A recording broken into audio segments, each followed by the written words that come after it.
Salam sejahtera bagi kita semuanya. Shalom. Saat ini kita akan mendengarkan kesaksian seorang ibu berusia 56 tahun yang mengalami kesembuhan mukjizat dari Tuhan atas penyakit yang dideritanya akibat dari positif terinfeksi COVID-19. Mari kita dengar kesaksian Ibu Heni Turnip. Selamat menyaksikan, Tuhan memberkati. Shalom.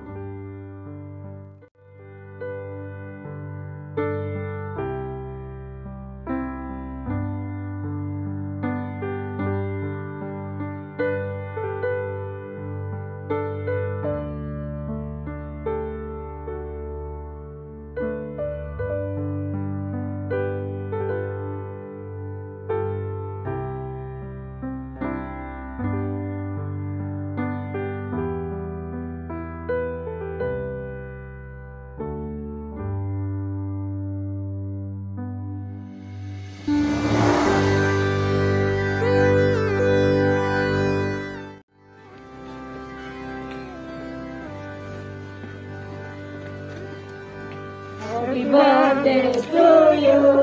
Happy birthday to you. Happy birthday, happy birthday, happy birthday to you. Happy birthday, Inang. Happy birthday, Inang. Happy birthday, happy birthday, happy birthday, Inang. Ulang tahun.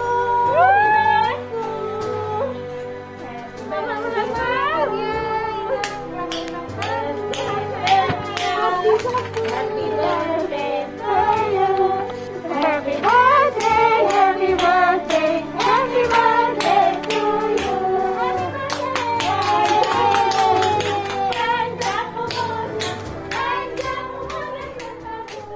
Salam bagi kita semua.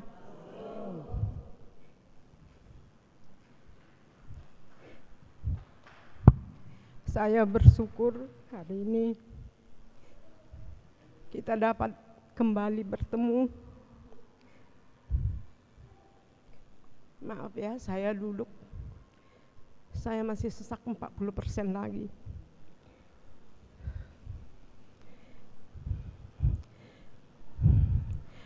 Buat saudara saya sekalian, saya boleh duduk di sini karena anugerah Tuhan.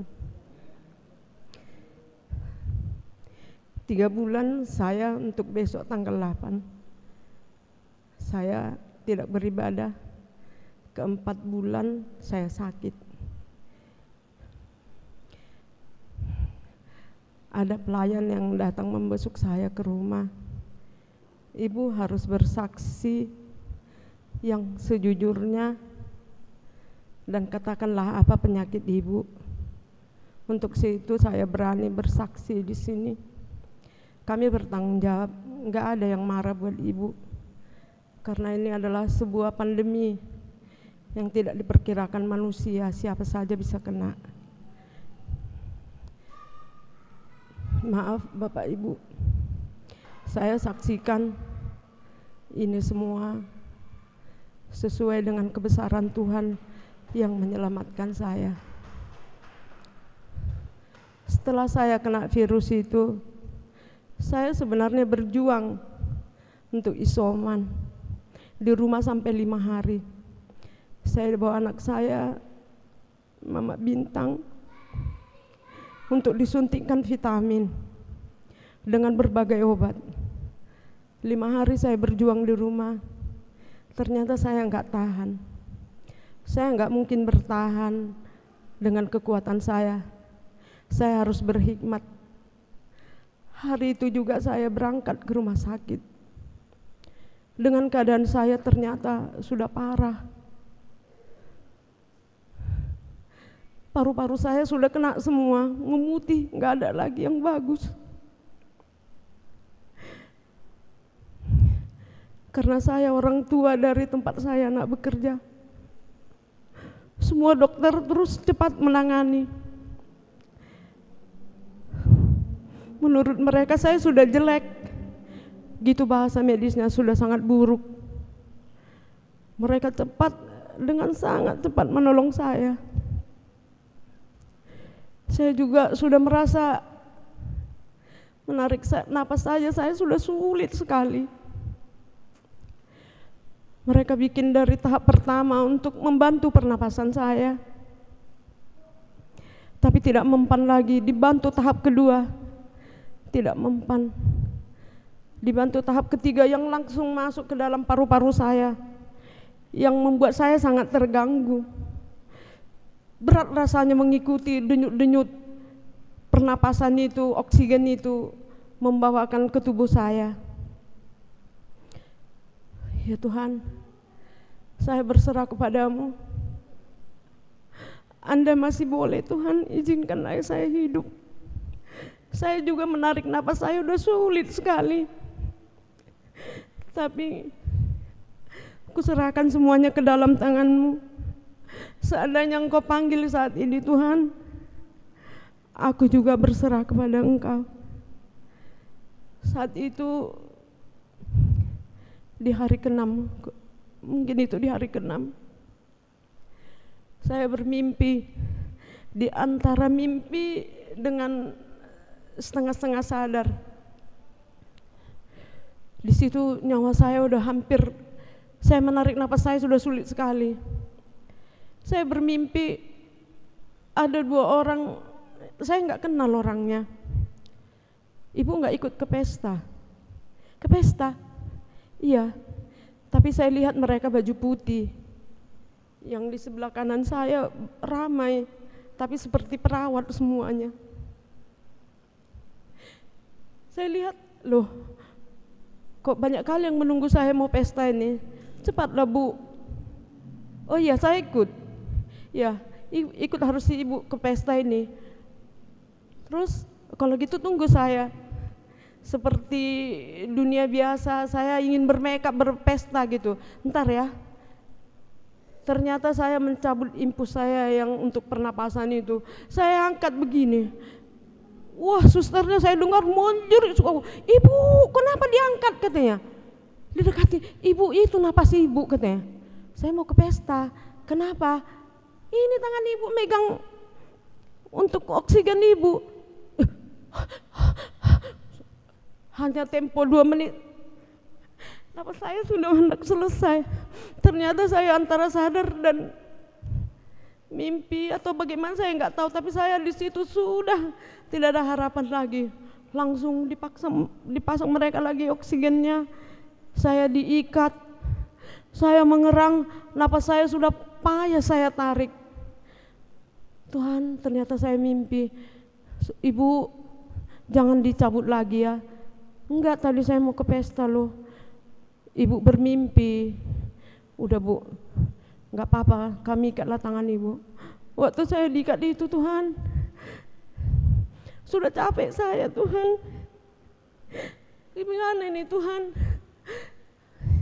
Daripada saya menahankan, capek sekali menarik napas saya ini, saya berserah kepada Engkau. Ya sudahlah Tuhan, saya juga sudah menyerah kepadamu. Tapi setiap malam putri datang menangis dan memeluk. Selalu dia bisikkan, Mak, semangat Mak. Tadi Pak Gembala, semua jemaat berdoa buat Mama.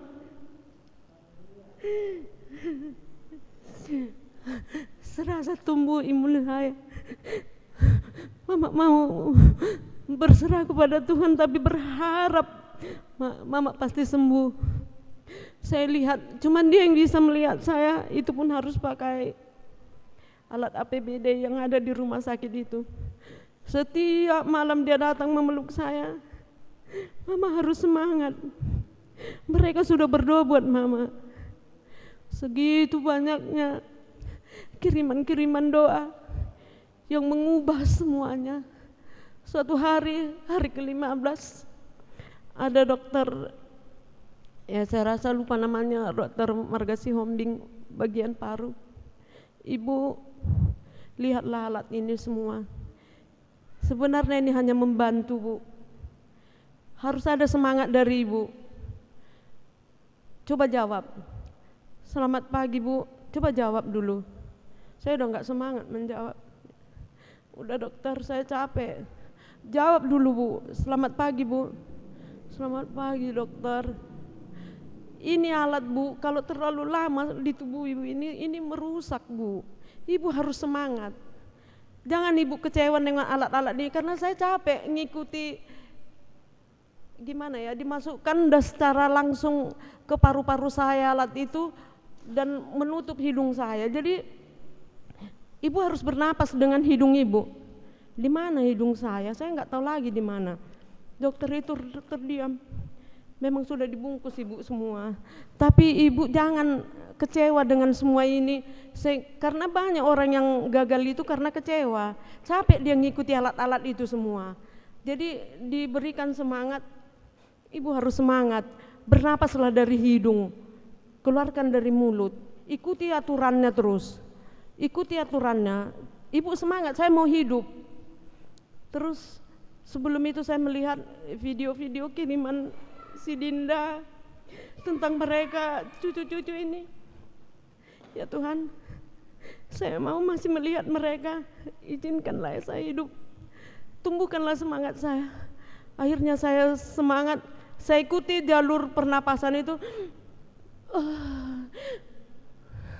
Begitulah, karena saturasi napas oksigen itu sudah rendah. Perhitungan itu hanya tinggal 20%. Tapi karena masih sempat saya, Tuhan, bagaimana dengan Dinda ini, keadaan mereka masih begini, saya tetap terbeban. Saya ibunya Tuhan, kasihlah kesempatan saya hidup. Masih banyak yang saya benahi buat anak-anak ini. Waktu itu tumbuhlah semangat saya. Saya mengikuti aturan oksigen itu masuk, saya tidak melawannya. Sampai kata dokter itu, Ibu, karena mungkin saya sudah dilihat lemah kali, Ibu semangat Bu. Waktu satu kata dia menangis, seorang dokter hampir menangis mengucapkan, berdoalah Bu, berdoa ya. Jarang dokter sampai mengelus kita gitu, berdoa Ibu, karena dilihat mungkin sudah parah sekali, udah seperti nggak ada harapan. Iya Dok, saya bilang gitu. Dari situlah banyak sekali uluran doa, kiriman-kiriman doa yang mengubah semuanya.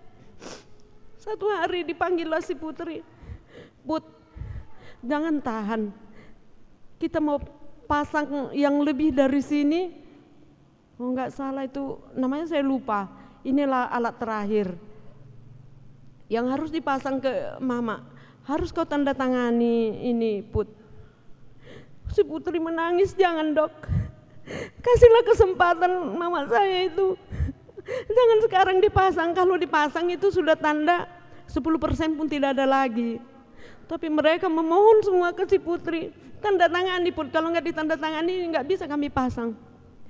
Pulanglah ke rumah di Putri, diceritakan semua sama adik-adiknya. Si Dinda menangis sejadi-jadinya, jangan Put, ada cara lain, kasihlah, janganlah langsung pasang itu. Jadi dokter itu, jadi bagaimana Put, katanya dipanggil besoknya. Dokter, harus itu, nggak ada jalan lain, itu sudah jalan terakhir Put, Mama ini udah parah. Akhirnya Putri menyerah. Saya rasa dikirim sama Bapak Gembala, ya Pak, gimana gambaran paru-paru saya dan ulu hati saya sudah rusak parah, nggak ada harapan apa-apa lagi. Sesudah mau dipasang itu alat itu, tiba-tiba mungkin itulah mujizat. Dulu saya nggak mengerti arti mujizat, artinya karena nggak ada dalam kehidupan saya nggak terlalu gimana mujizat, ya ada mujizat lah gitu. Tapi di saat itu, di hari ke-17 hendak dipasang, saya lupa namanya, alat yang paling terakhir, itulah alat terakhir yang baru ditutup kepala kita, jadi semua oksigen hanya berada kepada paru-paru kita, itu terakhir. Dan setelah itu tidak pernah ada yang berhasil, sebenarnya gagal. Tapi ketika itu dokter sudah di situ, alat-alatnya semua, saturasinya naik dan bisa dia bergelombang. Tadi kan udah lurus, karena saya hidup di ICU, Bayangkan itu. Jadi, ya kok bisa naik? Ibu ini hidup. Loh, jadi nggak usah dipasang, sudah dipasang. Itu napasnya sudah naik, saturasinya sudah naik. Wah, luar biasa. Mujizat Bu, mujizat. Saya heran, kok bisa, maksudnya kok orangnya heboh, ada apa sebenarnya? Naik katanya terus, naik terus, naik terus. Mungkin disitulah doa itu yang sudah merampok kematian itu. Disitulah doa-doa itu yang menghambat kematian itu. Saya bersyukur sekali. Setiap malam Putri bilang, Mama didoakan Pak Gembala, didoakan jemaat, Mama jangan khawatir, Mama pasti ditolong. Terima kasih Tuhan. Syukur kalau sudah saya dipeluk, karena dia yang bisa memeluk saya. Ini terakhir Tuhan, saya memeluk anak saya. Begitulah tiap hari yang saya pikirkan kalau saya sudah dipeluk Putri. Dia mungkin menahan nangisnya di hadapan saya, tapi saya tahu hatinya hancur sehancur-hancurnya. Akhirnya naik, puji Tuhan, puji Tuhan. Kebanyakan kalau di Siloam ini dokternya Kristen.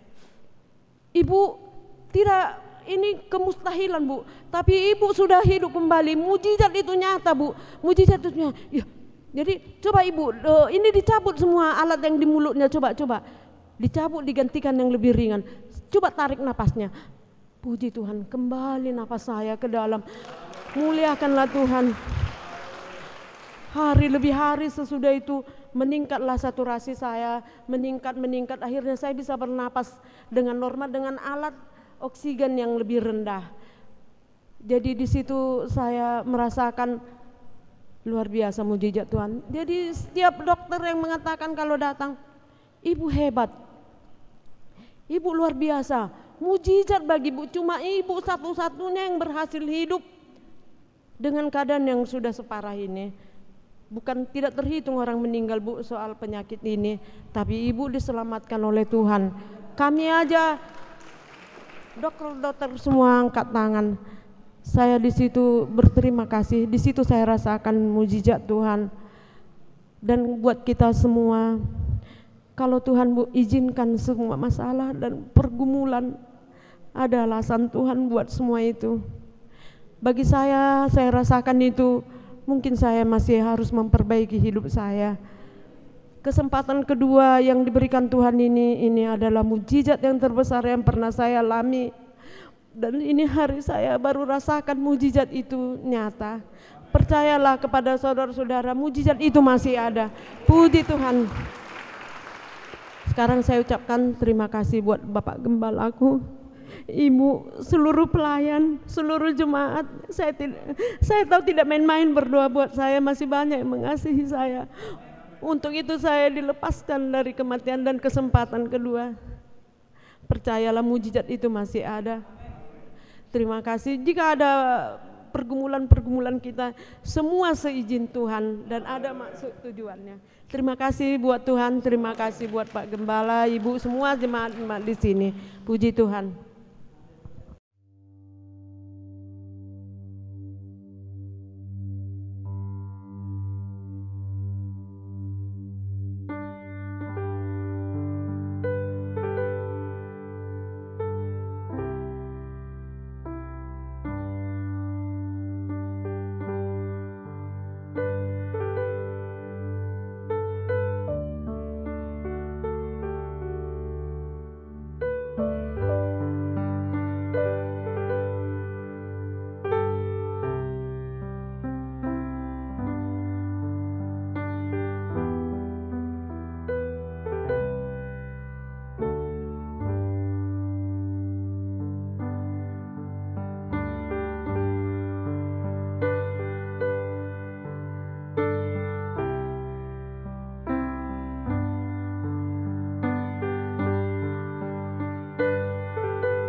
Ibu, ini ke Kak Putri ya.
Dadah Mak, selamat istirahat, udah malam.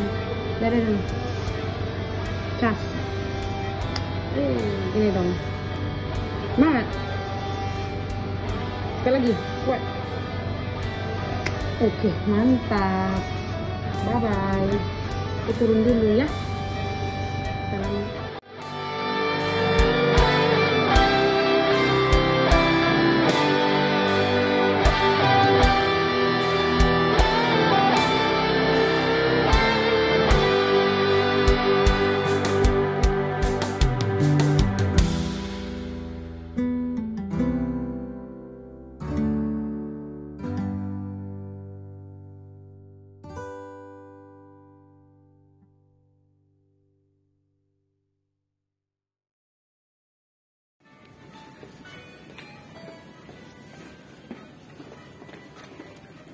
Happy birthday to you. Happy birthday